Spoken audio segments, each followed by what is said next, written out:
Welcome everyone. We're on the grounds of beautiful Mahonia Hall, otherwise known as the Governor's Mansion here in Salem. Joining us is Betsy Pratt. Betsy is with the League of Women Voters and the Oregon Education Fund. Thank you very much for being with us.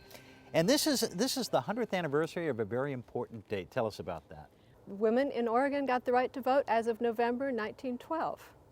I'd like to tell people that men in the West figured out sooner that women have something useful to contribute to the discussion. Because nationally, when was it? 1920 was when the 19th Amendment was passed that gave women the right to vote in national elections. So Oregon, not really known as a progressive state back then, I guess you have this to hang your hat on. Even more oddly, Wyoming was the first state to give women the right to vote. Tell me about the history of the suffrage movement. Well, you know, the Declaration of Independence declared all men to be considered equal, but it took a long time before women were considered part of the population that ought to be given the rights of citizenship. It started in the 1850s, tied in parallel with some of the abolition issues, and arguing that women shouldn't be treated as property, which was also part of the historical tradition.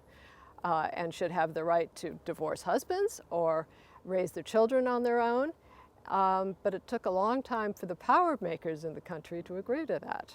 What other issues were there besides the right to vote? Issues about child welfare, schooling, education was always a consideration. Labor conditions, workforce conditions, because a lot of women were working even before they could vote. And there were places that were not safe or healthy and very long hours that women worked. Well, since you were given the right to vote in this state in 1912, this is now 2012, what do the League of Women Voters do now? We do a couple of things. We educate the community, we educate ourselves. We hope that we have some influence on public policy. We study issues and then we take positions and then we can do lobbying, for example, with the state legislature.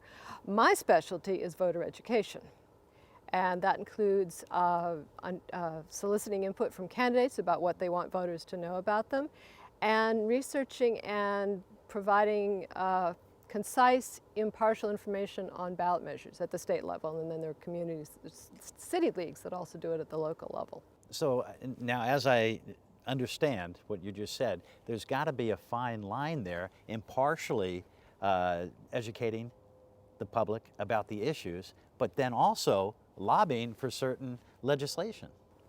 In some cases, we have very formal splits in roles. In my position, I should not be doing any lobbying. In other places, or actually when I was president of the Portland League, I could take off one hat and put on the other and go lobby at City Hall. Is that difficult? Not as long as I explain it clearly, but it can be confusing for people because it's a line driven by tax laws. Under our education fund, people can make tax-deductible donations to support our activities. Now let me make that clear. League of Women Voters of Oregon Education Fund. Right.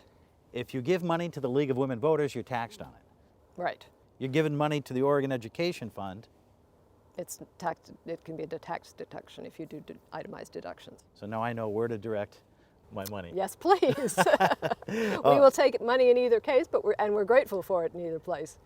Is this a silly question? Is the League of Women Voters for women only? Nope. Men have been allowed in for about 20 years, and we have there's a Portland member that's a member of the national board, so we're proud of our male members, and we're very welcoming. All right. Thank you very much, Betsy Pratt, and thank you very much for being with us on Comcast Newsmakers. I'm Ken Ackerman.